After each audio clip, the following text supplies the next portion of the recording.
Alright, what's up guys? VV back with another video. And in today's video, we are going to be checking out a concept. This is going to be kind of like a brainstorming, theory craft style video. Also a taking your game to the next level style of video, where we're going to be talking about how to gather information. You know, this concept of gathering information, which ties in directly with, you know, another concept, you know, a well-known quote. Who knows who originally said this, but the earliest one I found was Francis Bacon. But knowledge is power, right? And that's the concept of today's video, is knowledge is power. Notice the card I have on the screen here, Morgan's. We'll talk a little bit about that probably towards the end. That's a new card coming out in OP07. It's either EV01 or OP07, I can't remember. And which at the time of me recording this video, it's definitely not out over here in the West, but I believe it's coming out in the East, or it just came out in the East.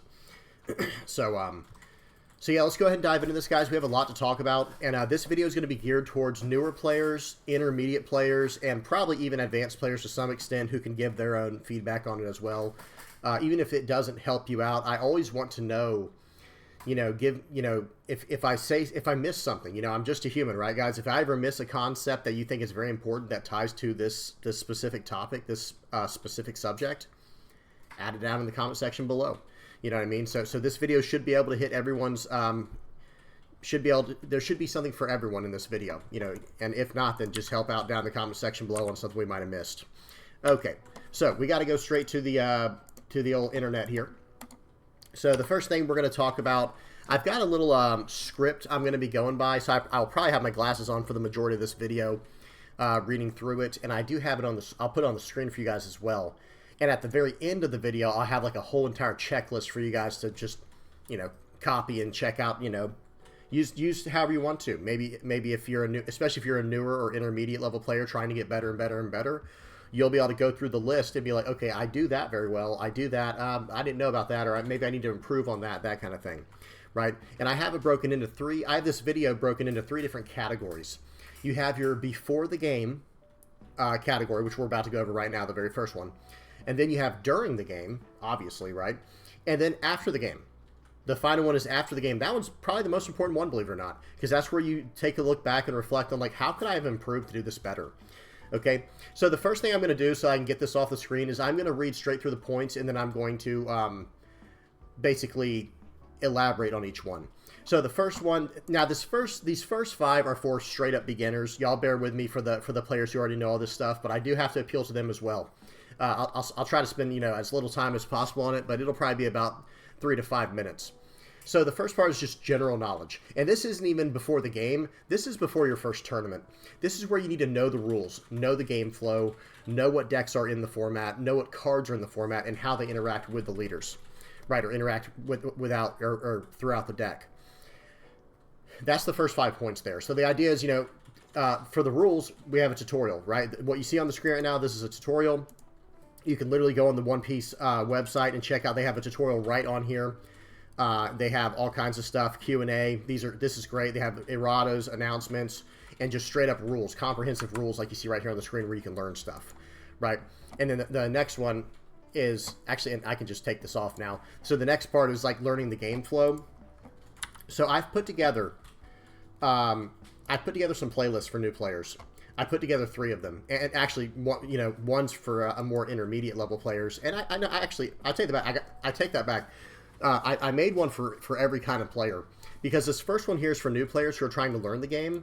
The second one is for players who are trying to take the game to the next level, and the third one's just for anybody and everybody who just likes to talk One Piece. Because these are all my theory craft videos. If you didn't notice, typically speaking, I make my theory craft videos with the orange outline. Like, by the way, whenever I'm done with this video, which I'm recording right now, it's going to go into this folder, or into this playlist, rather. And I have made these public, so that way you guys can check them out at your own leisure and have fun and check them out and, you know, all that good stuff. But for the newer players, this one's for you. This is a new player's beginner's guide. On here, I talk about the tutorials, how to play the game. I talk about how to get set up on the actual simulator, what each color does, how to make your first deck, how to shuffle. We're going to actually bring that up in a second, because that's more important than a lot of people realize. How to calculate lethal, how to draft, you know, sealed format, limited format. and then how perceived value is to cost ratio with cards. Spoiler warning, I just recently wrote an article for a website coming out for One Piece. I can't give any information on that whatsoever. But there is a website coming out soon, hopefully within the next month, if not sooner, talking about, at the time you're recording this video, I always have to specify that, talking about, I did, the article that I did is talking about value to cost ratio, and this video is basically a sneak peek at what's going to be in that article, right? Elaborate on what's going on there. So really cool stuff there. One Piece's future is looking very bright. But anyway, so this is for the newer players, right? Just tutorials and all kinds of good stuff to get started. For the players who are like average to you know, middle of the road, intermediate, and you're just trying to get a little bit better, guys, this is like, you know, what, 2.5 hours worth of content for you to check out and maybe learn something from, maybe not. You know, some people might know all this stuff and they're still trying to get better and better, and it'll just come in time. But I tried to make these videos educational based to take people to the next level, just from my personal experience. Okay. And then lastly, these are just straight up theory craft videos like, oh, let's talk about the sideboard. You know, let's talk about archetype theory. Let's talk about power creep, color balance. These are just fun videos for anybody and everybody. Okay, so long story short, back to what we were saying, knowing the rules and the game flow, these kind of videos are perfect for that. Knowing what each card and the colors do and the decks do, we have websites like OnePieceTopDecks.com here where you can check out all of the new stuff coming out in the game. We have websites like Eggman Events, where you can also see like tournament results all over. You know, this is all over the place, guys. You'll be able to find this stuff, and I'll try to leave as many links below, you know, down in the comment section or in the description of the video, so you guys can interact with all this and go straight to these if you're a newer player or if you just want to check these out for whatever reason. Okay, and then and yeah, so what cards do, how they interact. Yeah, okay, so that's it for that part. So let me put it back on the screen now. For the beginners, that's for the straight up beginner friendly stuff. So moving on from there, now we're going to get into the actual, you know, the mass of this topic. We're going to get into the bulk of it here. Before the game starts is the very second you should start gathering information. Like going back to what we were looking at here, with, you know, the whole idea of knowledge is power. Let me just blow this up for a second. Notice the little subtitle down there: how to reduce the fog of war. My head's probably, yeah, my head's in the way of it over here on the video. But there's this concept known as the fog of war, where in other words, you don't really know what all is going on sometimes. The best example I can use and where I got the idea from is actually from RTS games, real-time strategy RTS games, where there's literally a mechanic in the game known as fog of war. So you'll start in one area of the map, and that's all you can see. You can't see anything else literally anywhere in the game. And what you end up doing is you start exploring through the map and you find your enemy eventually. And in order to beat them, you're going to have to find ways to get as much information as you can to see what kind of army they're building so that you can defeat them, so you have the proper answers. Well, the same concept is going to hold true for us over in TCGs. It's not the exact same, but it is very, very similar. Okay? So let's go ahead and get into the very beginnings of the game here, getting started and how to get into it. How well did you shuffle is the very first one. I know that sounds absolutely crazy and basic, but no, it's actually so important. You would not believe, you know, you'll hear people say like, oh, my cards were stacked. It used to happen a lot in Magic the Gathering. I'm going to have a tutorial on the screen right here. This is an old video of mine, excuse me, of me, you know, shuffling. Don't worry, I don't shuffle like that on. I think I do a few shuffles like that just to show the concept of it. But notice how I'm shuffling on the screen now. Let me blow it up. This is how I recommend shuffling after every single game. Literally, right after every single game, shuffle like this. This is what I recommend. Now, this takes 20 seconds to do. It probably takes a while to master it, but it's very simple, and I explain how to do it in the actual tutorial.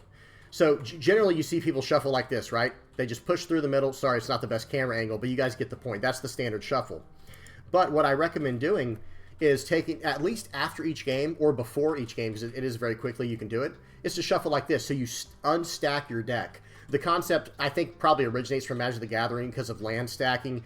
Everyone here who's ever heard of Magic the Gathering has heard about how you can get screwed with resources, land screwed, mana screwed, whatever you want to call it. Excuse my language, I know that sounds kind of vulgar, but you guys know what I'm saying, is you can, what happens in that game is, okay, you know, in One Piece, your Dawn cards are outside, they're outside of your deck.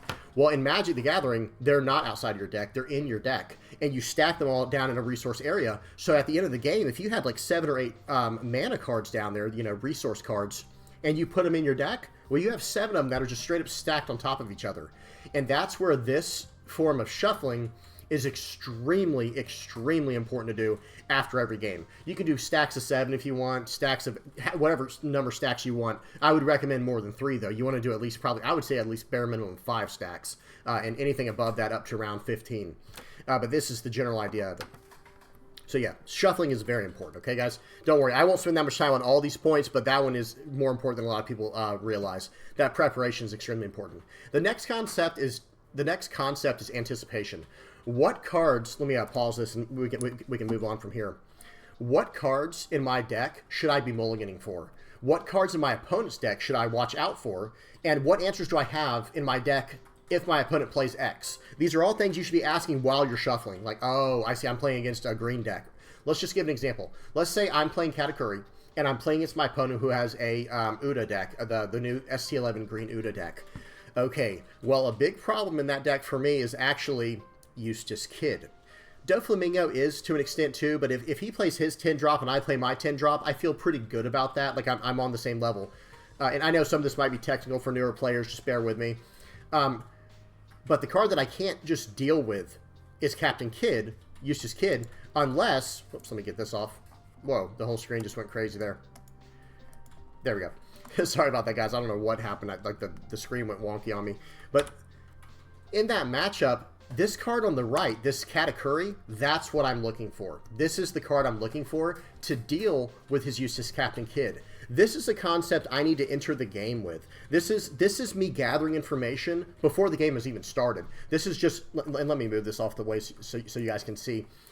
This is what I'm trying to get to, is like, okay, I might even keep, not always, everything is situational, but if I know I'm going against an Uda, who is more than likely going to be running a Supernova package with Eustace Captain Kidd, well, not a package, but they're going to be running Eustace Captain Kidd in there, and if I have Katakuri in my opening hand, I might keep that hand, depending. If the hand's just horrible, excuse me, if the hand is absolutely terrible, you can't keep it.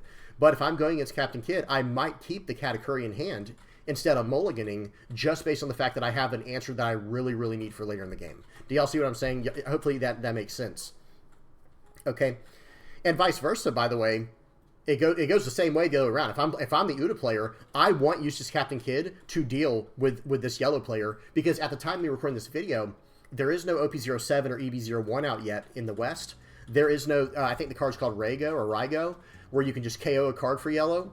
That doesn't exist yet. So I know if I get Eustace Captain Kidd down, I'm in a very good position to at least compete with winning, compete for winning the game. Right, so very good stuff there. Okay, and what else do we got here?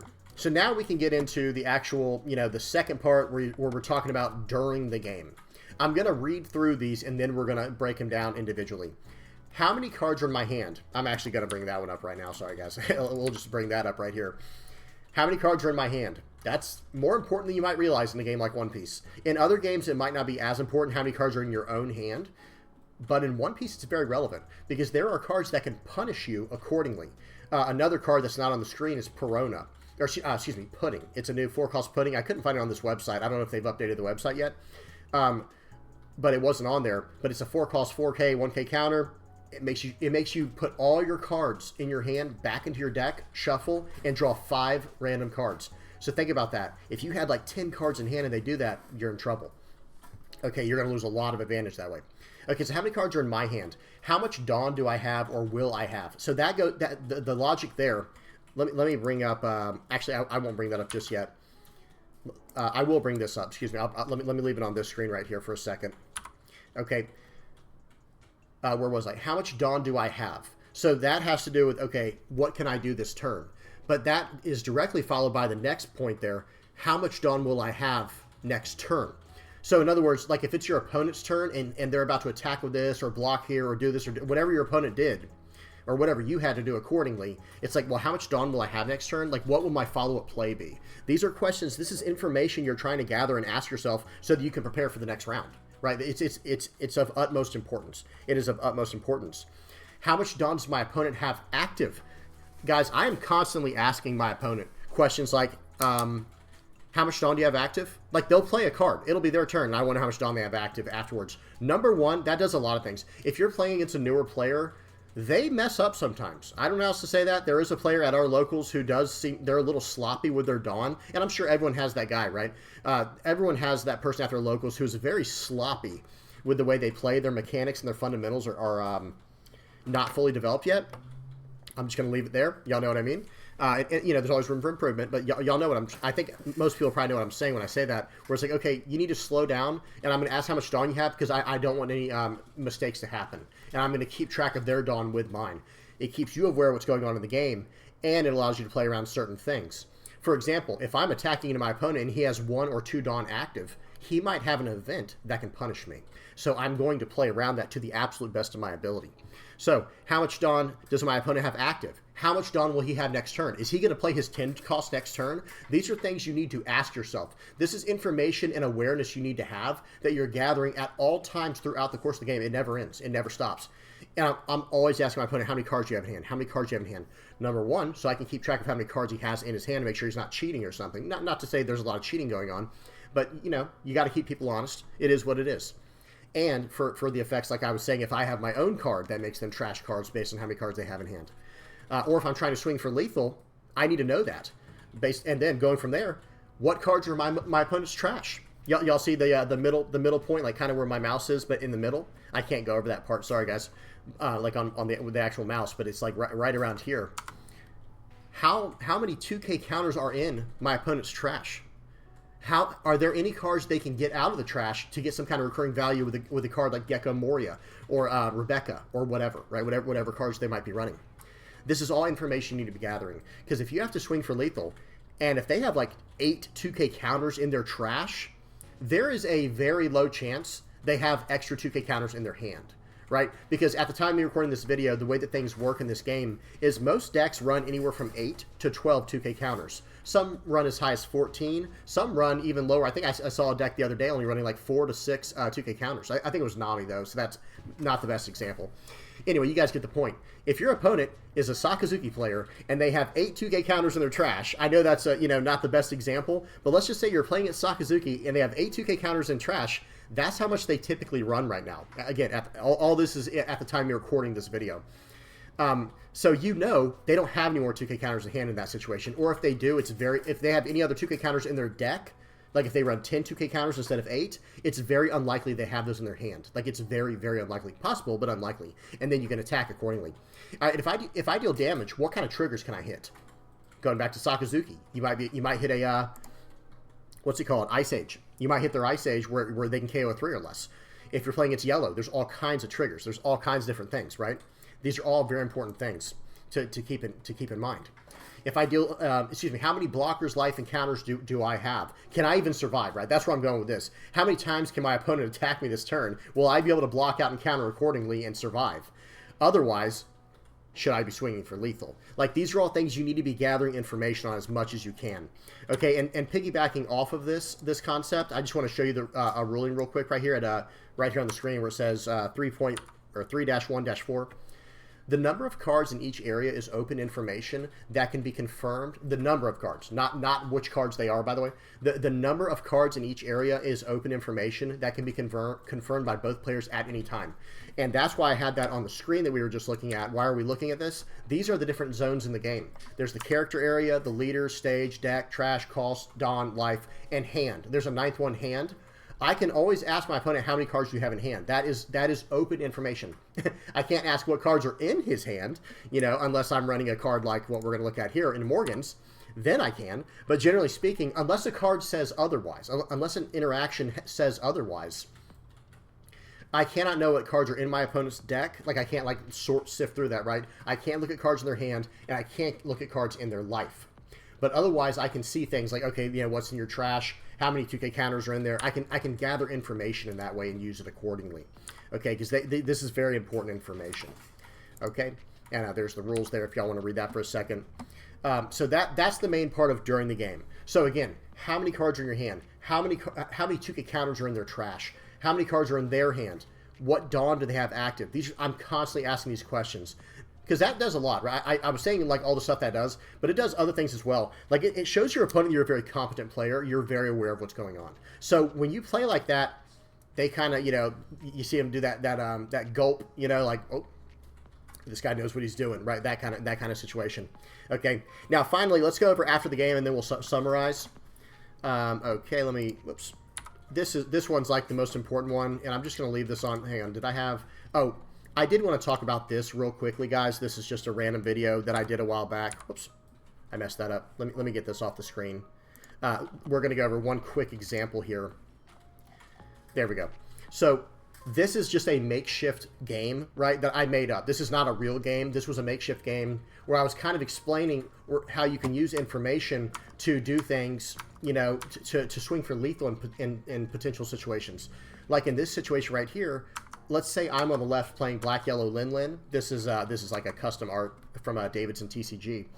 Look at all the places I have circled. This is information I can gather just by looking at the board without even asking my opponent anything. It's like, okay, I have 3 cards in hand. I have 0 life. My opponent has 3 cards in hand, no Dawn active, and 2 life. Well, now I can start doing the math.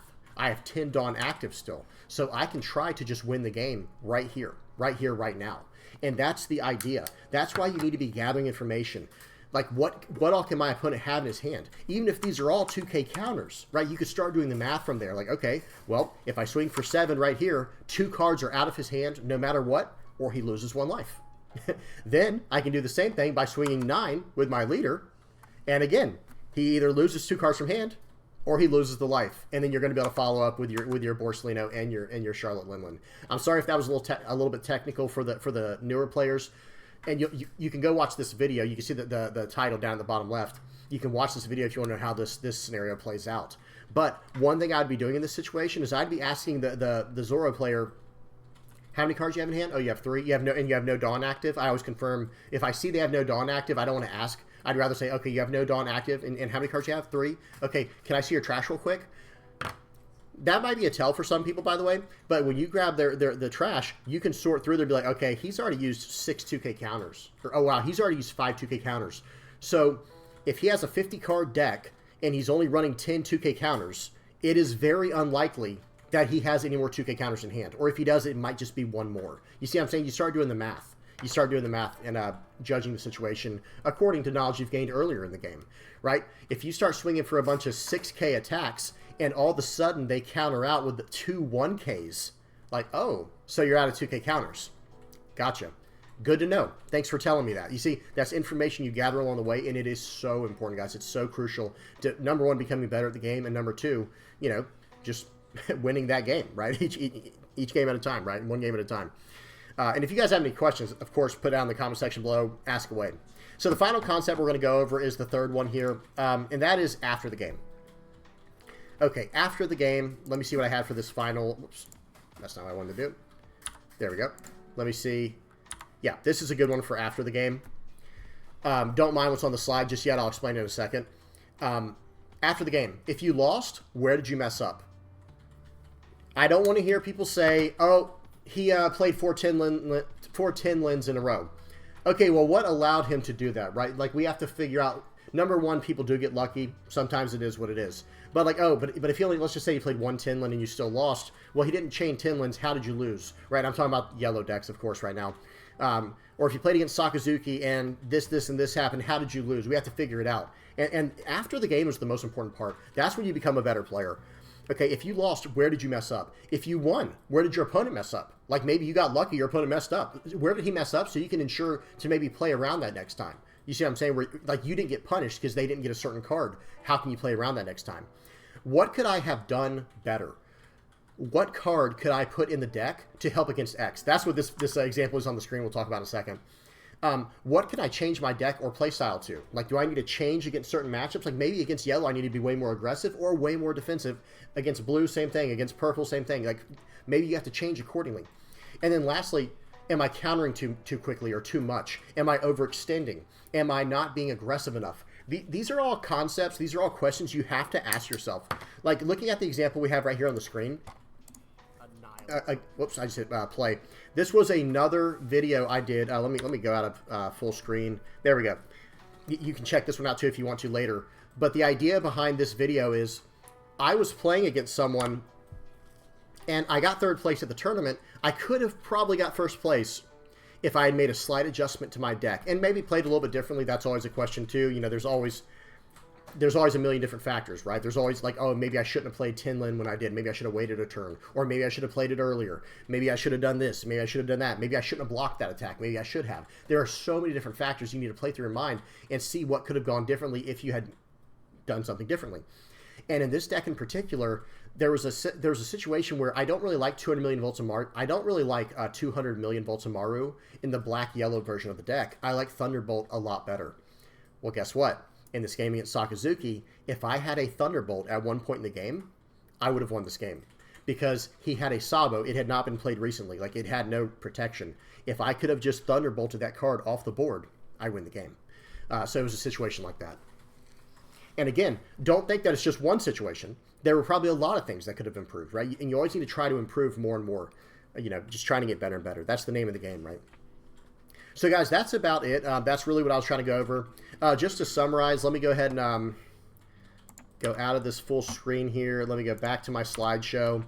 And I'm going to put it on the screen here. This is like a nice little checklist you can mess with, do whatever with, see how you're doing. Mention down in the comment section below. Like, yeah, I don't ask enough how many cards are in my opponent's hand.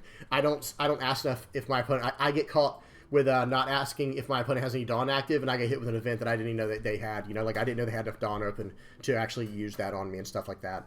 But generally speaking, guys, gathering information is an extremely important thing to do when it comes to TCGs. It's important in probably every game. Knowledge is power. It's a quote that we use in the real world, right? Not just in a game. It's a real-life quote that people have used for like hundreds of years. Knowledge is power. And it is no different in TCGs. And just to recap over these things one more time, before the game, make sure you're looking into these things, especially this part down here, before the game starts. The general knowledge, I think most people who watch my videos, you already know. You already kind of know about this stuff. And if you don't, that's why I made these links, guys, these playlists. You can check these out if you want to learn how to play the game. If you want to take your game to the next level, I have this one here. And if you're trying to just watch fun, you know, random theory crafting videos on One Piece, I got you covered right here. But back to what we were saying, you know, the top part here, the general knowledge, that is very easy to acquire. Also, it's not just I always like to throw the love around, so to speak. You know, we're like, hey, don't just use my YouTube. There are so many other YouTubes. Let me see. Over on the left here, guys, let me bring this up. How do I... Oh, I'm in theater mode. I was going to say, why can't I see... There we go. Yeah, well, okay, I didn't have to change that. Whatever. I have no idea what just happened. Let me go back to theater mode. There we go. So, if you go look over here, like, these are all channels. You can just type these into Google, or excuse me, into YouTube, and you'll find these. Now, I don't know how to explain these Japanese version ones, but... You know, these other ones that are in English, you could check these out at any time. These are all like, I think, I could be mistaken, but I'm pretty sure every single one of these are channels that are dedicated to One Piece, or at least One Piece and other TCGs. So definitely check these out if you get a chance. You know, you can just pause right here and look up any of these. You like maybe see like, oh yeah, I already follow all those. And if there's one you never heard of before, maybe you should check it out. You know, it's one of those type of situations. Okay, so yeah. That's all about the general knowledge part and getting started. That's more for the newer players. But after that, guys, every player, I don't care if you're a new player, a beginning, an average, intermediate, amateur player, or like a pro player, before every game, you should be like, okay, I shuffled well. What cards should I be looking out for or mulliganing for to fix my hand against my opponent? What cards do they have that I need to look out for? What answers do they have? And during the game, all the stuff we looked over. Like I said, I bet my opponents get so annoyed with me. How many cards do you have in hand? Can I see your trash? How many cards do you have in trash? Okay, or how many 2Ks do you have in trash? You can just tell me, right, if you trust the opponent. Like, you just need to know these cards, right? Or if you're playing against a deck that has black recursion, like with Rebecca, do you have a Hina in your trash? Okay. You know, stuff like that. And it's like, these are things you need to know. Like, okay, how much life does he have left? Can I swing for lethal this turn? These are questions you need to be asking yourself. You're gathering information constantly. Okay? And then after the game, again, like probably the most important part, if you lose the game, if you win the game, again, you need to be like, okay, I won that game, but did I just get a lucky pull? Like, what do I need to look out for in case I didn't, or if this, that, or the other happened? And also, if you lost the game, how can I win next time? You might need to change your entire deck to fit a better playstyle against said matchup, whatever the matchup is you're struggling with. And this goes a lot into the players like myself who like to create their own decks. I like to make my own decks. I like to, I don't like to net deck, and I don't judge anyone who does. I don't mind playing the meta, but I'm not really interested in doing that. It's not really an accomplishment for me if I win with a deck that's supposed to win. It's like considered the best in the format. And I don't judge people who do. I get it. Hey, I mean, I 100% understand. But when I'm trying to play the game, when I'm trying to, enjoy the game, I like to make my own deck and then go from there. Right, guys, that's about it. If you guys got any questions, well, oh wait, one last thing I want to say on that is, if you lose the game, you need to see what revisions you need to make from there. So I didn't really finish that thought. Okay, if I miss anything, y'all help me out in the comment section below. I know I miss stuff all the time. I hope y'all enjoy. If y'all have anything you want to add to this, please don't hesitate to put that down in the comment section below. Or if you have a question like, hey, well, what do you think about this? Or would you say this is good or this, that, the other? Like, do you ask yourself this before games, or am I the only one who asks this? Stuff like that. But yeah, that's it, guys. I'm done rambling. Please don't forget to like and subscribe. And until next time, guys, peace.